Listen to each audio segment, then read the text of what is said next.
ಎಂದ ಮಾತನು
ಏನು ಲೇಸು? ಯಾಕೆ ಲೇಸು? ಎಲ್ಲರಿಗೂ ಲೇಸು. ಓಹೋ, ನಾ ಹೇಳಿದೆ ಹೇಗೆ ಲೇಸು ಅಂತ ಅರ್ಥ ಆಗಲಿ. 2 ಕ್ಷಣದ ಮೊದಲಿಗೆ ಹೇಳಿದೆ. ಕೇಳುವವ ಯಾರು? ವಿಶ್ವಂಭರ ಮೂರ್ತಿ. ನೀ ಪ್ರಶ್ನೆ ಕೇಳ್ತೀವಿ ಅಂತ ನನ್ನ ಕಡೆ ಬೆರಳು ಮಾಡ್ತೀವಿ. 4 ಬೆರಳು ನಿನ್ನನ್ನು ತೋರಿಸಿದ್ರೆ ಅಂತ ಬರ್ತೋಯ್ತು ನನಗೆ. ಹೇಗೆ ಲೇಸು? ಹೇಳಿದೆ ಏನು ಹಬ್ಬದ ಔಚಿತ್ಯ ಅಲ್ಲ. ನಾ ಮಾರ್ಗದ ಮಧ್ಯದಲ್ಲಿ ಅಂದ್ರೆ ನಿನ್ನ ಮಾತಿನ ಮಧ್ಯದಲ್ಲಿ ತೊಡಗುವಾಗ ಎಡವಿದೆ ಅಲ್ಲ, ನಿನ್ನನ್ನು ಎಡೆಸುವ ಪ್ರಯತ್ನ ಮಾಡಿದೆ. ಹೀಗೊಂದು ದಾರಿ. ನೀನು ಗಡ್ಡನೆಂತದ್ದಲ್ಲ, ನೆಲದ ಗಡ್ಡದವರು. ಹಾಗಾಗಿ ದಾರಿ ತಪ್ಪಲಿಲ್ಲ. ಏನು ಮಾರ್ಗ ಸಿಗಲಿಲ್ಲ ನನಗೆ ಅಂತ ಹೇಳಿದೆ. ನಾ ಬರುವುದಕ್ಕೆ ಒಂದು ಮಾರ್ಗ ಬೇಕು ಬೇಡ. ಈಗ ನಿನ್ನನ್ನು ಕಳಿಸುವಾಗ ಒಂದು ಮಾರ್ಗ ನಿರ್ಮಾಣ ಆಯ್ತೋ ಇಲ್ಲ? ಕೃಷ್ಣನನ್ನು ನೀ ಕರೆದ ಎನ್ನುವ ಮಾರ್ಗ. ನಾ ಹೇಳುವುದು ಈ ಪಂಥ, ಪಂಥಾನ ಅಧ್ವಾನ ಅದಲ್ಲ. ಹೋಗುವಾಗ ಸ್ವಲ್ಪ ವ್ಯತ್ಯಾಸ ಆದ್ರೆ ಅಧ್ವಾನವೇ. ಅಧ್ವಾನ ಅಂದ್ರೆ ಮಾರ್ಗ ಅಂತ ಅರ್ಥ. ಹಾ. ಮಾರ್ಗ ಸರಿದಿಲ್ಲದಿದ್ರೆ ಅದು ಭಾಷಾಂತರದ ಅಧ್ವಾನ.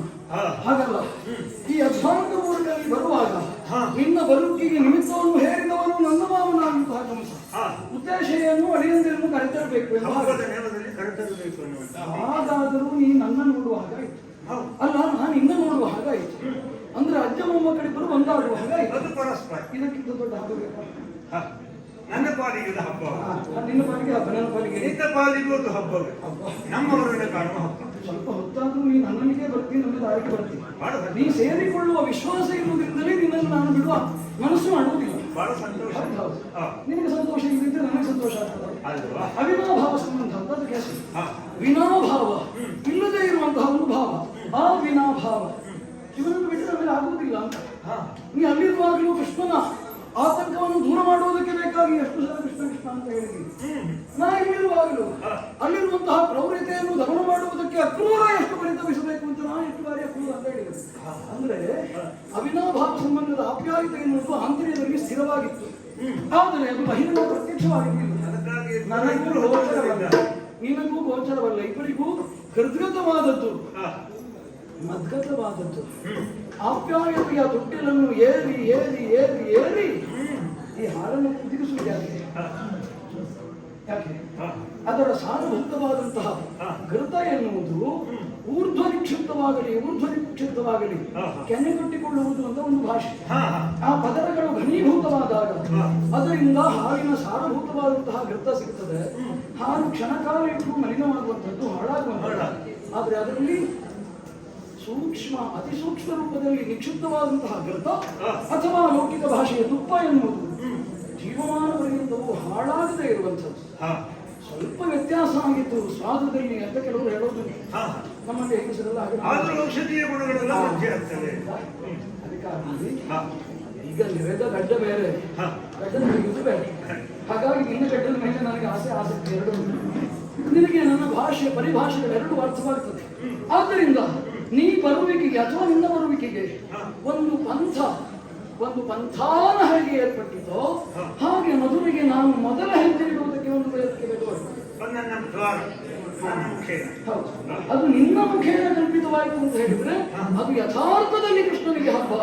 ಅಜ್ಜನ ಸಂಧಿ ಎನ್ನುವಂತಹ ಪ್ರಕರಣ, ಅಜ್ಜನನ್ನು ಸಂಧಿಸುವಂತಹ ದಿವ್ಯವಾದಂತಹ ವಾತಾವರಣ, ಅಜ್ಜನ ಪಾದ ತೊಳೆಯುವಂತಹ ಮಹತ್ತರವಾದಂತಹ ಕ್ಷಣ, ಹಾಗೆ ಆ ತೀರ್ಥತ್ವ ಕ್ಷಣಗಳನ್ನು ಆಸ್ವಾದಿಸುತ್ತಾ ನನ್ನ ಧರ್ಮವನ್ನು ಪಾಲಿಸಿದೆ ಎನ್ನುವಂತಹ ಘನೀಭೂತವಾದಂತಹ ದಿವ್ಯಾನುಭೂತಿ ಇದೆಲ್ಲವೂ ನಿನ್ನ ಬರುವುದರಿಂದ ನನಗೆ ಕಲ್ಪಿತವಾಯಿತು ಅಂತ ಹೇಳಬೇಕು.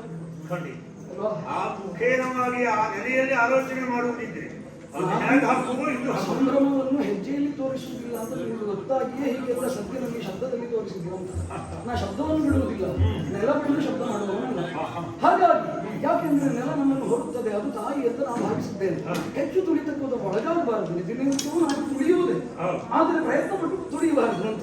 ಹಾಗಾಗಿ ನನ್ನ ತುಳಿತ ಕಡಿಮೆ. ಕುಣಿತ ಇದ್ರೆ ನಾಗನ ಹೆಡೆ ಬೇಕಾಗ್ತದೆ. ನನ್ನ ಕುಣಿತಕ್ಕೆ ಈ ರಂಗಸ್ಥಳ ಎಲ್ಲ ಸಾಧ್ಯವಲ್ಲ. ನಾಗನ ಹೆಡೆ ಕಡಿಮೆ ಜಾಗ ಇರ್ತದೆ, ಕುಣಿತದ್ದೆಲ್ಲ ಬಹಳ ವಿಶೇಷವಾಗಿ ಕಾಣ್ತದೆ. ಆ ಹೆಡೆ ಮೇಲೆ ಕುಣಿತೇವೆ, ರಂಗಸ್ಥಳ ಕೂಡ ಏನು ಮಾಡ್ತಿದ್ದಂತ ಏನು ಮಾಡುವುದು ವಿಶ್ವಾಸ ಇಟ್ಕೊಳ್ಳಿ. ಹಾಗಾಗಿ ನನ್ನ ಕುಣಿತಕ್ಕೆ ನಾಗನ ಹೆಡೆ ವೇದಿಕೆಯಾಯಿತು. ನಾನು ಹಿಂದೆ ಏನಾದರೂ ತುಳಿತ ಹಾಕಬೇಕು ಅಂತಾದ್ರೆ, ಕಂಠವರನ್ನು ತುಳಿದವನನ್ನು ನಾ ತುಳಿಯಬೇಕು ಅಂತಾದ್ರೆ ಅದಕ್ಕೊಂದು ಅನುಷ್ಠಾನ ಬೇಕು, ಅಧ್ವಾನ ಬೇಕು. ಆ ನಿಮಿತ್ತವಾಗಿ ನಿನ್ನನ್ನು ಕಳಿಸಿ, ನನಗೆ ಆಪ್ಯಾಯತೆಯನ್ನು ಉಂಟು ಮಾಡುವಂತಹ ನಿನ್ನನ್ನು ಕಳಿಸಿ ವಿಶೇಷವಾದಂತಹ ಹಬ್ಬವನ್ನು ಕಲ್ಪಿಸಿದ್ದಾನೆ ಅಂತಾದ್ರೆ ಒಂದು ಪರ್ವ ನೋಡುವ. ಒಂದು ಪರ್ವ ನೋಡುವ, ಕೊನೆಯ ಪರ್ವ, ಅಂತ್ಯ ಪರ್ವ. ಯಾರಿಗೆ ಅಂತ ಹೇಳುವುದಿಲ್ಲ, ಪ್ರಶ್ನೆ ಸಹಜವಾಗಿ ಹೋಗ್ತದೆ. ಪ್ರಶ್ನೆ ಸಹಜ ಅಂತ ಹೇಳ್ಬಾರ್ದು, ಕೇಳಬೇಕು. ನಿನ್ನಲ್ಲಿ ಪ್ರಶ್ನೆ ಬರ್ದಿದ್ರು ತೊಂದರೆ ಇಲ್ಲ, ಕೇಳಬೇಕು. ಆದ್ರೆ ಹೋಗಿದ್ದಲ್ಲಿ ಮುಟ್ಟಿದ್ದಲ್ಲಿ ತಡ ಆಯ್ತು ಅಂತ ನಾನು ಹೇಳೋದು. ನನ್ನನ್ನು ಕರೀಲಿಕ್ಕೆ ತುಂಬಾ ಜನ ಇದ್ದಾರೆ. ನಾನು ಕ್ಷಣಕಾಲ ತಡೆದು ಹೋದೆ ಅಂತಾದ್ರೆ ಎಲ್ಲರೂ ಇಲ್ಲಿಗೆ ಬರ್ತಾರೆ. ಅವ್ರು ಇಲ್ಲಿಗೆ ಬಂದ್ರೆ ನಾನು ಇಲ್ಲಿ ಜೊತೆ ಇಲ್ಲಿ ಮಾತಾಡ್ಲಿಕ್ಕೆ ಆಗುದಿಲ್ಲ. ಹಾಗಾಗಿ ಇಷ್ಟು ಹಬ್ಬದ ವಿಶೇಷತೆಯನ್ನು ನೀವು ಮಂಡಿಸಿದ್ದಿ ಅಂತಾದ್ರೆ ನಿನಗೆ ವಿಶ್ರಾಂತಿ ಕೊಡು. ನೀ ಬಹಳ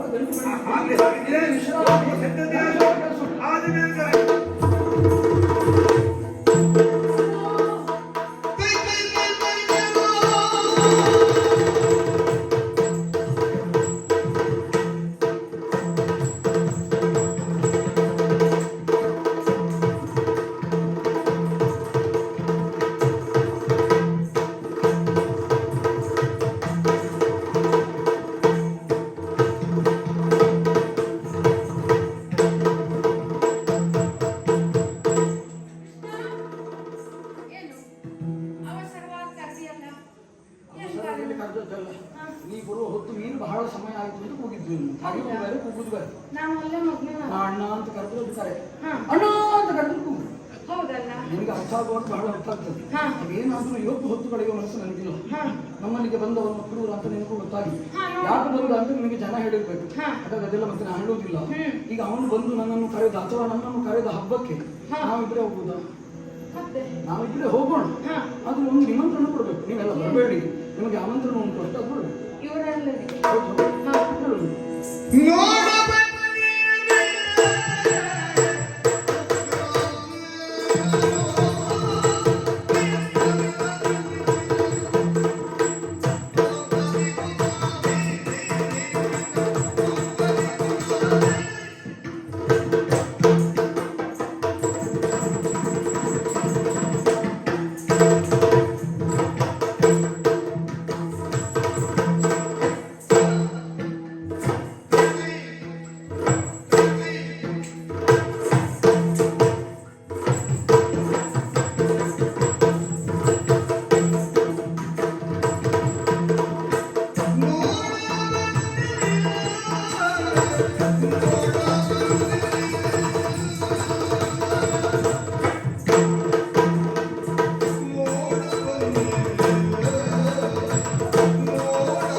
ಅವರನ್ನ ಕರೀತಿದ್ದೇನೆ. ಬನ್ನಿ ಬನ್ನಿ ಎನ್ನುವುದಾಗಿ. ಇಲ್ಲಲ್ಲ, ದಿವ್ಯವಾದ ಆಟ ಉಂಟು. ಹೌದು, ಮಂಗಳವನ್ನು ಹಾಡುವ ಆಟ ಉಂಟು. ನೀವೆಲ್ಲ ಬರಬೇಕು. ತಪ್ಪದೆ ಬರಬೇಕು. ಎಲ್ಲರೂ ಅಲ್ಲಿ ಬಂದು ಜನ ಹೆಚ್ಚಾಗ್ತದೆ. ಹೌದು ಹೌದು. ಹಾಗಾಗಿ ನಿಮಗೆಲ್ಲ ಆಮಂತ್ರಣ ಉಂಟು.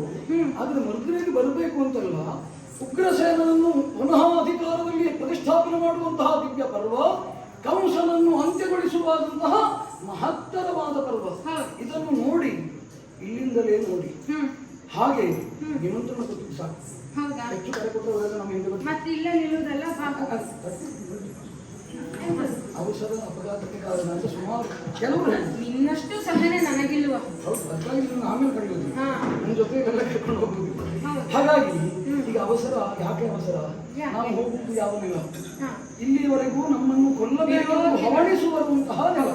ಹಾಗಾಗಿ ಆ ಅಧಿಕಾರ ವರ್ಗ ನಮ್ಮನ್ನು ಅಲ್ಲಿ ಕರೆಸ್ತದೆ ಅಂತಾದ್ರೆ ಇಲ್ಲಿಯೇ ಕಳುಹಿಸಿಕೊಳ್ಳುವ ಮನ ಮಾಡುವವರು ಅಲ್ಲಿ ಕರೆಸಿ ಅಮೃತವನ್ನು ಕೊಡ್ತಾರೆ. ಹಾಗಿದ್ರೆ ನಮ್ಮ ಸಿದ್ಧತೆ, ನಾವು ಉಣ್ಣುವುದಕ್ಕೆ ತಿನ್ನುವುದಕ್ಕೆ ಯಾವುದನ್ನು ಕಳ್ಕೊಂಡ್ರು ಕಡಿಮೆ ಮಾಡೋರು ಅಲ್ವಾ? ಏನು ಅಯ್ಯ, ನಮ್ಮ ಮನೆ ಮುಂದೆ ಇದ್ರೆ ಪಕ್ಕದ ಮನೆ ಆಗ್ತದೆ. ಬೆಣ್ಣೆ ಹುಡುಗ ಹೆಚ್ಚು ಮಾಡಿದ್ದೆ ಆಗ್ತದೆ. ಎಲ್ಲ ಹೇಳ್ಬೇಡ, ಒಂದು ದಿನ ಎಲ್ಲ ಕಥೆ ಹೇಳ್ಬೇಡ.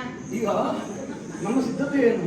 ನಮ್ಮ ಮನೆಯಲ್ಲಿ ಕಡಿಮೆ ಆದ್ರೆ ಮತ್ತೊಬ್ಬರ ಮನೆಯಲ್ಲಿ ಕೇಳಬೇಕು, ಅವರು ಕೊಡದೇ ಇದ್ರೂ ತರಬೇಕು, ಕೊಟ್ಟರು ಪಡಿಬೇಕು. ಇದು ಉದ್ದೇಶ. ಹಾಗಿದ್ದ ಮೇಲೆ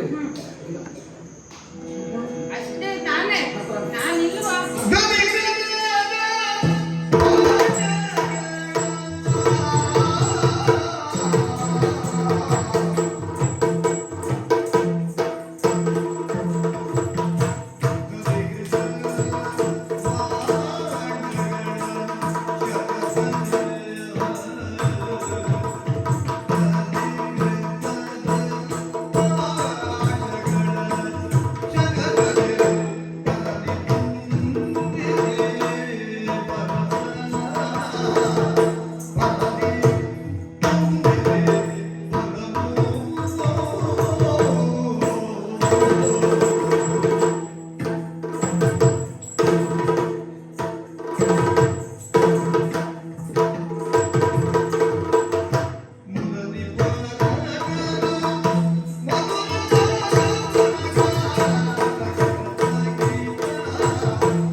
ಎಲ್ಲ ನಾನಿಲ್ಲ. ನಿನಗೆ ಎಷ್ಟು ಬೇಕು ಬೆಣ್ಣೆ? ಹಾಲು ನಮ್ಮಲ್ಲಿ ಇದ್ದದ್ದು ಬೇರೆ ಮನೆ ಇದ್ದಾದ್ರು ಎಷ್ಟು ಬೇಕು ಏನು ಕೊಡ್ತಾರೆ? ಎಷ್ಟು ಬೇಕು ಹಾಲು, ಜೊತೆಗೆ ನಿನಗೆ ಪ್ರಿಯವಾದದ್ದೇನ ಅವಲಕ್ಕಿ ಅಲ್ಲವಾ? ಅದು ಬೇರೆ ಅರ್ಥದಲ್ಲಿ ಬೇರೆ ಭಾಷೆಯಲ್ಲಿ ಅದನ್ನ ತೆಗೆದುಕೊಳ್ಳೋದು ಬೇಡವೇನ? ಹೌದು, ನೀನೆಲ್ಲ ತೆಗೆದುಕೊಂಡಿದ್ದೀಯ ಅಂತ ಅರ್ಥ. ಹೌದು, ಎಲ್ಲವನ್ನ ಸಿದ್ಧಪಡಿಸಿದ್ದೇನೆ. ನೀನು ಹೇಳೋದೇ ತಡ ನೋಡು, ಎಲ್ಲವೂ ಸಿದ್ಧವಾಗಿದೆ. ನೀವು ಸಿದ್ಧತೆ ಮಾಡಿಕೊಂಡು ಆಮೇಲೆ ಹಾಗಾಗಿ ನನಗೆ ತಡ ಆಯ್ತು. ಹೌದು ಆಯ್ತು, ನಾವೆಲ್ಲ ಸಿದ್ಧರಾಗಿದ್ದೇವೆ ಅಂತಂದ್ರೆ ಇನ್ನೊಂದು ಜೀವ ಇದೆ ಸಿದ್ಧ ಆಗುವುದಕ್ಕೆ. ಯಾವುದು? ಕರೆಯೋಣ.